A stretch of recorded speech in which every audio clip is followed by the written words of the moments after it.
अस्सलाम वालेकुम फ्रेंड्स।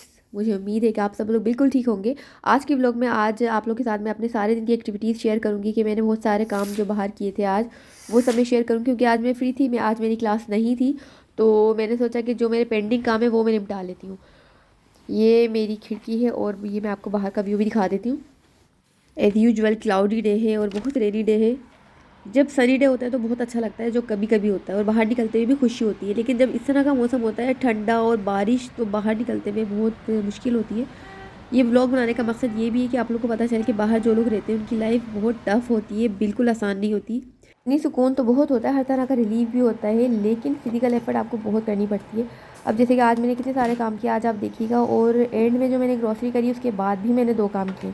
असल में ग्रॉसरी करने के बाद मैं इतना थक गई थी, और जो पीछे मेरा बैग पैक था उस तकरीबन 25 kg का वेट होगा, उसकी वजह से मैं बहुत थक गई थी। जैसे ग्रॉसरी मेरे हस्बैंड ही करते हैं हमेशा, मैं उसी तरफ गई थी तो इसलिए मैंने ग्रॉसरी कर ली। I love coffee. कॉफ़ी जो है मेरी वीकनेस बन गई है, मुझे एडिक्शन हो गया है तकरीबन कॉफ़ी का ना। कॉफ़ी जब तक नहीं पीती मुझे सुकून नहीं मिलता। शायद मौसम का असर है, शायद। और खैर मैं पहले भी शौक़ से नहीं पीती थी, पी लेती थी लेकिन शौक़ से नहीं पीती थी। चाय अब भी मुझे पसंद नहीं है। बाहर निकलने का तभी दिल नहीं करता क्योंकि 1000 लवाजमात करने पड़ते हैं। और जोगर और जीन्स तो मस्त है, क्योंकि ठंड में आप शलवार कमीज तो पहन नहीं सकते। और ये मेरी स्कूटी, मैं क्या बताऊँ आपको किस कदर कन्वीनियंट है मेरी स्कूटी। मैं आपको बताने से, no parking, no issues, no walking, no shocking. जहाँ दिल करता है मैं इसको लेके घुस जाती हूँ। हर जगह अलाउ है, आप अंदर भी स्टोर में भी लेके जा सकते हैं, और आराम से आपको जहाँ जाना है आप चलें। बहुत कन्वीनियंट है, मुझे बहुत ज़्यादा फिजिबल है। और ये जो सामने आप एल देख रहे हैं, ये बहुत बड़ा सुपर स्टोर है और बहुत ही ज़बरदस्त है। जब कभी भी फ्री होंगी मैं इसकी भी एक वीडियो बना के, व्लॉग बना के आप लोग के साथ लाजमी शेयर करूँगी। और वैसे हम मंथली शॉपिंग जो है वो केयरफूक से करते हैं, काफूक भी उसे कहते हैं। तो वहाँ से हमें वो थोड़ा चीप पड़ता है। वैसे तो सिमिलर ही है दोनों के प्राइस, लेकिन वो हमें थोड़ा सा चीप पड़ता है, इसलिए हम वहाँ से सारी मंथली शॉपिंग करते हैं। बाकी कभी कभी हम यहाँ से शॉपिंग कर लेते हैं क्योंकि ज़्यादा करीब है। और अभी मैं जा रही हूँ अपना एक कुरियर पोस्ट करने के लिए। खुशो madam.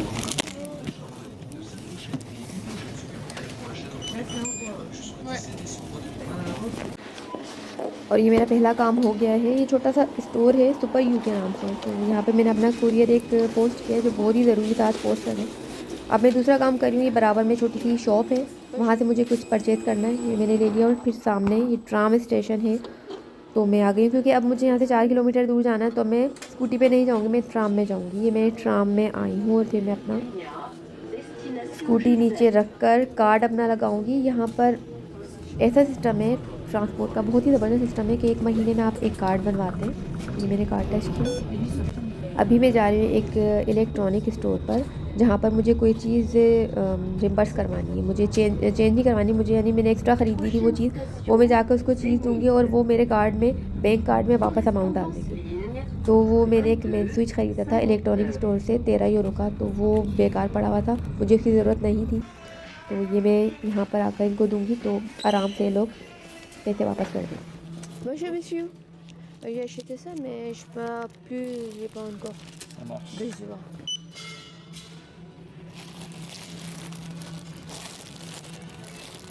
Tenez. Merci.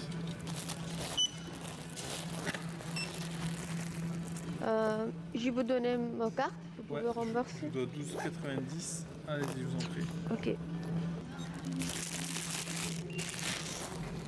Vous voulez acheter ou pas? Non, ça va. Non, c'est bon, c'est ok. Oui, c'est bon. Bonne. Vous voulez C'est le bon, garder? vous... Parce qu'il y a un Non, autre c'est article bon. dessus. Non, c'est bon. Ça va, oui, c'est bon. Bonne journée. Vous aussi, merci. Tu vois carte? Hop, ouais, c'est bon. ये बात कितनी अच्छी है ना कि फटाफट से बिल्कुल जो है वो बिना किसी क्वेश्चन के चीज़ अपनी वापस कर दी उन्होंने, और हमें पैसे वापस कर दिए। अब मैं दोबारा जा रही हूँ एक क्लिनिक, वहाँ से मुझे कुछ रिपोर्ट्स उठानी है। फ्रांस में ये सिस्टम है कि यहाँ पर अगर आपको कोई छोटी सी भी प्रॉब्लम है, आप डॉक्टर के पास जाते हैं तो वो आपको इतने सारे टेस्ट लिख कर दे देते हैं।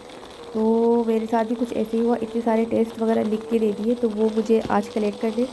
और हाँ, सुबह मैंने लेबॉर्ट्री से भी एक टेस्ट की रिपोर्ट कलेक्ट की थी, लेकिन मैंने मूवी नहीं बनाई थी, तो वो मेरे अभी तक तकरीबन 4 काम हो चुके हैं। तो अब ये मैं अपना 5वां काम करने के लिए जा रही हूँ। ये एक क्लिनिक है और बहुत ही खूबसूरत जगह है। यहाँ पर से मुझे कुछ रिपोर्ट्स कलेक्ट करनी है। और मेरी स्कूटी की वजह से मेरा इतना टाइम बच जाता है कि मैं आपको बता नहीं सकती, वरना ट्राम स्टेशन के बाद से लेकर हर जगह पर काफ़ी टाइम लग जाता है। तो मेरी सारी वॉक बच जाती है, D'ailleurs, प्लस मेरा merci. टाइम भी बच जाता है। Vous m'avez envoyé au laboratoire. C'est pas le labo? Non, c'est la pharmacie, elle est là-bas. Ah, pardon, j'ai Je compris vous remercie, c'est pas grave. laboratoire. Non, non, je vous ai Pardon, dit 2 fois excusez-moi, pharmacie, madame. Bonne monsieur. journée. J'étais persuadée que c'était labo. Bonjour. Bonjour madame, je peux chercher la bilan de radio? Alors, vous avez les deux ascenseurs d'El. यहाँ पर मुझे तकरीबन 40 minute लग गए क्योंकि बहुत एक लंबी लाइन थी। उसके बाद मैं बाहर आकर बैठी हूँ और हल्का फुल्का नाश्ता किया वहाँ मैंने, और थोड़ा रिलैक्स किया। और अब मुझे थोड़ा दूर जाना है, वहाँ से कुछ पेपर्स कलेक्ट करने हैं, और अब मैं दोबारा ट्राम में जाऊँगी।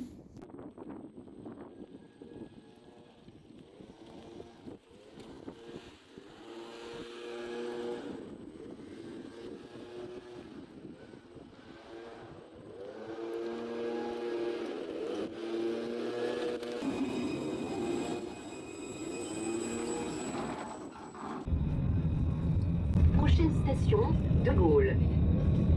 Correspondance ligne BO.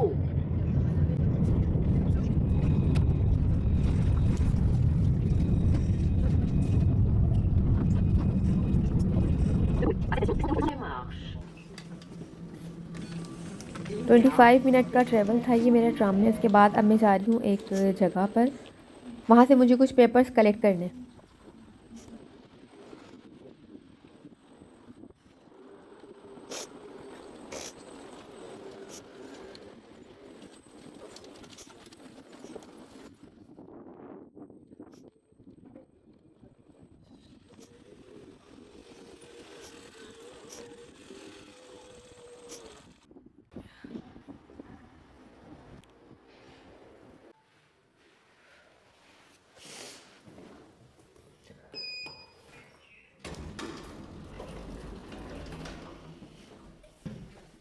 यहाँ पर मुझे ज़्यादा टाइम नहीं लगा, विदिन 15 मिनट्स में पेपर्स रिसीव कर कर वापस आ गई थी।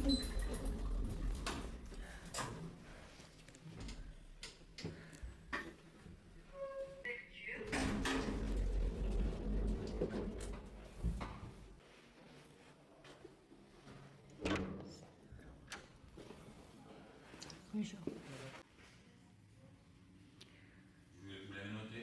C'est à 45 km/h.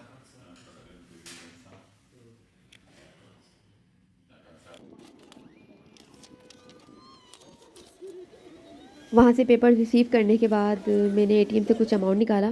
उसके बाद बिल्कुल सामने ही कैथेड्रल था, बहुत ही खूबसूरत सा। तो मैंने सोचा मैं करीब ही हूँ तो फ़ोटोग्राफ़ी भी कर लेती हूँ, क्योंकि मैं एक फ़ोटोग्राफ़र भी हूँ और मैं नेचर फ़ोटोग्राफ़र हूँ, लैंडस्केप और आर्किटेक्चर फ़ोटोग्राफ़ी करती हूँ। तो ये मैंने कुछ स्नैप्स भी ली हैं।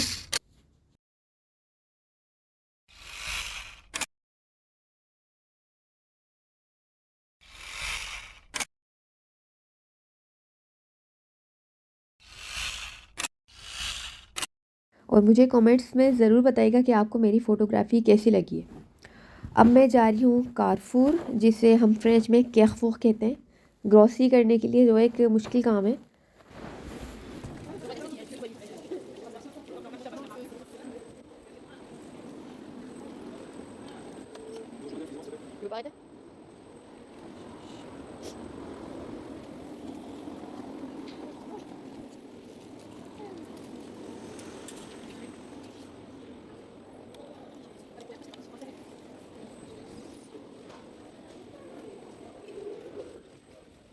Bonjour, je peux pas arrêter les tapis rouges, désolé.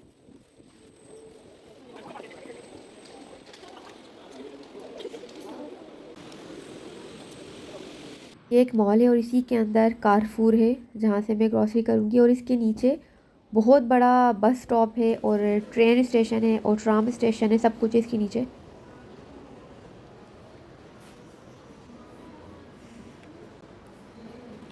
इस वक्त मैं कारफूर में हूँ, मेरे चारों तरफ चॉकलेट्स का अंबार लगा है, क्योंकि क्रिसमस आने वाला है और क्रिसमस की तैयारियाँ हो रही हैं। छोटे स्टोर, बड़े स्टोर, हर तरह के स्टोर्स और सारी स्ट्रीट्स वगैरह सब डेकोरेट हो रही हैं, और स्टोर्स में चॉकलेट्स के पहाड़ हैं, क्योंकि यहाँ पर बहुत ज़्यादा अच्छे तरीके से क्रिसमस मनाया जाता है। क्योंकि यहाँ पर मेजॉरिटी क्रिश्चियन की है यूरोप में, तो इसीलिए क्रिसमस बहुत ज़बरदस्त तरीके से मनाते हैं लोग। चॉकलेट्स यहाँ बहुत खाई जाती हैं। ये चॉकलेट मैं पाकिस्तान भी लेके गई थी, ये बहुत ही मज़ेदार चॉकलेट है। और अब मैं जल्दी जल्दी अपनी ग्रॉसरी स्टार्ट कर रही हूँ, क्योंकि ग्रॉसरी के बाद भी मुझे अभी 1-2 जगह और काम है। उसके बाद फिर मुझे घर जाना है और घर पे भी मुझे कुछ काम है। उसके अलावा मुझे खाना भी बनाना है। और ग्रॉसरी करना भी आसान काम नहीं है, क्योंकि एक एक इंग्रेडिएंट चेक करना पड़ता है। एक एक प्रोडक्ट के ऊपर सारे इंग्रेडिएंट चेक करके ही ख़रीदना पड़ता है। मेक श्योर करना होता है कि वो हलाल है कि नहीं है। और ज़्यादातर ऐसा होता है कि ज़्यादातर हलाल चीज़ें कम ही होती हैं, क्योंकि जो बल्क में जो चीज़ आती है वही ज़्यादा आती है, वही सस्ती होती है। इसलिए जो चीज़ हलाल होती है वो थोड़ी सी कॉस्टली भी पड़ जाती है कभी, और वो ढूंढनी भी पड़ती है, क्योंकि वो कॉमन नहीं होती है। इसके अलावा सब्ज़ी है या सी फूड है या फ्रूट्स हैं, वो उसमें तो ऐसा कोई मसला नहीं है। और ये अच्छी बात है कि यहाँ पर फ्रीज़ हुए हुए आइटम मिलते हैं, जो बहुत ही कन्वीनियंट होते हैं। मटर है, पालक है, आप ले जाके फ्रीज़र में रख दो सुकून से, और जब दिल करे निकाल के पका लो।